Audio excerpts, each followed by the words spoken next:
itinom hita Giêsu nay hin khô hi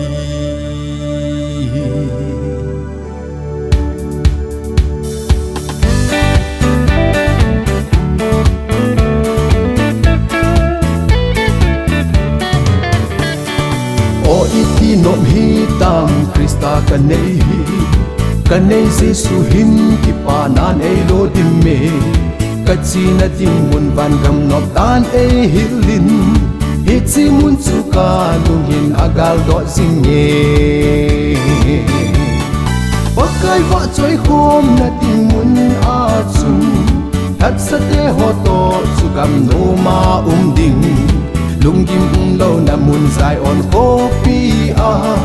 don so a pakai fa choi khom diu chu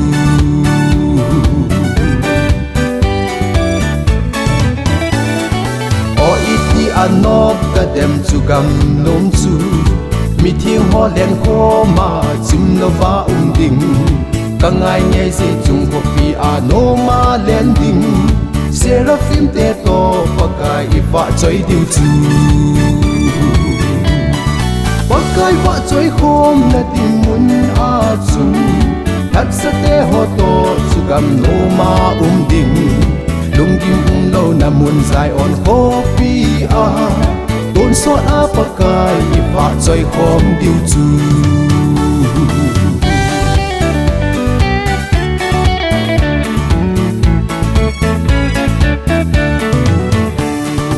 o itinom hitam Krista kanei hi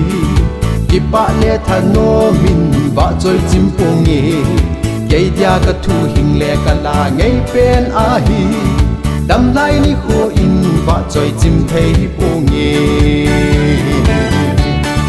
pakai va choi khom na tin mun a chu that sa te ho to chu gam no ma ding lung kim lo na mun zai on ko pi a don so a pakai va choi khom diu chu pakai va choi khom na ding mun a chu that sa te ho to chu gam no ma ding lung gim lo na mun zai on ko pi a